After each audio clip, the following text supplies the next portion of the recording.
40 വർഷത്തിലധികം പ്രവർത്തന പാരമ്പര്യമുള്ള Kochappan group of companies.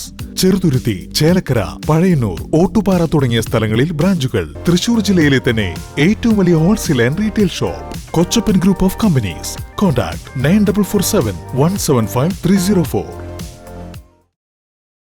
Desamangalam Kudappara Bhagavathi ക്ഷേത്രോത്സവത്തിനിടെ നടന്ന വധശ്രമ കേസിലെ പ്രതികളെ കോടതി വെറുതെ വിട്ടു. CPIM പ്രവർത്തകരായ 2 പേരെയാണ് വടക്കാഞ്ചേരി അതിവേഗ സെഷൻസ് കോടതി കുറ്റക്കാരല്ലെന്ന് കണ്ടെത്തി വിട്ടയച്ചത്. പ്രോസിക്യൂഷൻ സാക്ഷികൾ അനുകൂലമായി മൊഴി നൽകിയിട്ടും കുറ്റം തെളിയിക്കുന്നതിൽ പരാജയപ്പെട്ടെന്ന് കോടതി നിരീക്ഷിച്ചു. 2024 ഫെബ്രുവരി 29 ദേശമംഗലം കുടപ്പാറ ഭഗവതി ക്ഷേത്രോത്സവത്തിനിടെ നടന്ന സംഘർഷവുമായി ബന്ധപ്പെട്ട കേസിലാണ് കോടതി വിധി. കക്കാടത്ത് കൊണ്ടയൂർ ഹംസയുടെ മകൻ റഷീദ്, പാട്ടപ്പറമ്പിൽ ശശിയുടെ മകൻ അജിത് എന്നിവരെയാണ് വടക്കാഞ്ചേരി അതിവേഗ സെഷൻസ് കോടതി വെറുതെ വിട്ടത്. കുടപ്പാറ സ്വദേശി രജനീകാന്തിനെ കരിങ്കല്ല് ഉപയോഗിച്ച് ആക്രമിച്ച് മൂക്കിന്റെ എല്ല് പൊട്ടിക്കുകയും മാരകമായി പരിക്കേൽപ്പിക്കുകയും ചെയ്തു എന്നതായിരുന്നു കേസ്. രജനീകാന്തിന്റെ സഹോദരനും സുഹൃത്തും സംഭവത്തിന് സാക്ഷികളായിരുന്നു. ചെറുതുരുത്തി പോലീസ് അന്വേഷണം പൂർത്തിയാക്കി സമർപ്പിച്ച കുറ്റപത്രത്തിൽ 10 സാക്ഷികളെയും 14 രേഖകളും തൊണ്ടിമുതലുകളും ഹാജരാക്കിയിരുന്നു.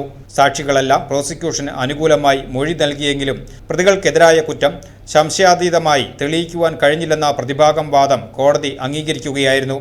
CPIM പ്രവർത്തകരായ പ്രതികൾക്ക് വേണ്ടി advocate E. Prajith Kumar, Anu Ramees, Helna Sabu, MP Xavier, M. Kumaran Nair, TR Narayanan Nair, Athul Devasy എന്നിവർ ഹാജരായി. പ്രതികളായി ചേർക്കപ്പെട്ട 2 പേർ റംഷീദ്, അജിത് എന്നിവരെയാണ് ഈ കോടതി വെറുതെ വിട്ടത്. ഈ പ്രതികൾ ഇരുവരും മാരകായുധം ഉപയോഗിച്ച് കൊണ്ടയൂർ സ്വദേശിയായ രജനീകാന്തിൻ്റെ മൂക്ക് ഇടിച്ച് തകർത്തു. മാരകായുധമായ കരിങ്കല്ല് ഉപയോഗിച്ചുകൊണ്ടാണ് മൂക്കിടിച്ച് തകർത്തത്. ഈ സംഭവം രജനീകാന്തിൻ്റെ സഹോദരനും സുഹൃത്തും കണ്ടിരുന്നതായി പോലീസ് കോടതിയിൽ കൊടുത്ത കുറ്റപത്രത്തിൽ പറയുന്നുണ്ട്.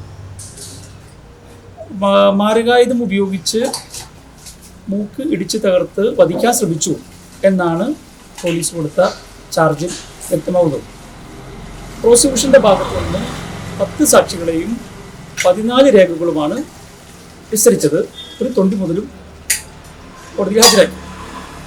ഈ കേസിലാണ് പ്രതികളായ റംഷീദും അജിത്തും കുറ്റക്കാരല്ലെന്ന് കണ്ട് കോടതി വിധി പ്രസ്താവിച്ചത്. പ്രതികൾക്കെതിരായ കുറ്റം സംശയാതീതമായി തെളിയിക്കാൻ കഴിയില്ല എന്ന പ്രതിഭാഗം വാദം കണക്കിലെടുത്തുകൊണ്ടാണ് സംശയത്തിൻ്റെ ആനുകൂല്യം നൽകി പ്രതികളെ കോടതി വെറുതെ വിട്ടത്. കാര്യത്തിൽ വലിയ സന്തോഷമുണ്ട്. പ്രതികളുടെ നിരപരാധിത്വം കോടതി മുമ്പാകെ ബോധ്യപ്പെടുത്താൻ കഴിഞ്ഞു. പ്രതികൾ ഇതിനകത്ത് രാഷ്ട്രീയ മുൻവിരോധത്തിൻ്റെ പുറത്താണ് ആക്രമണമെന്ന പ്രതിഭാഗം വാദം കോടതി സ്വീകരിച്ചിരുന്നു. അന്യായമായി പ്രതികളെ പ്രതിചേർക്കപ്പെട്ടതാണ് എന്ന വാദം കൂടി കണക്കിലെടുത്തുകൊണ്ടാണ് കോടതി ഇത്തരത്തിൽ പ്രസ്താവിച്ചത്. സന്തോഷം.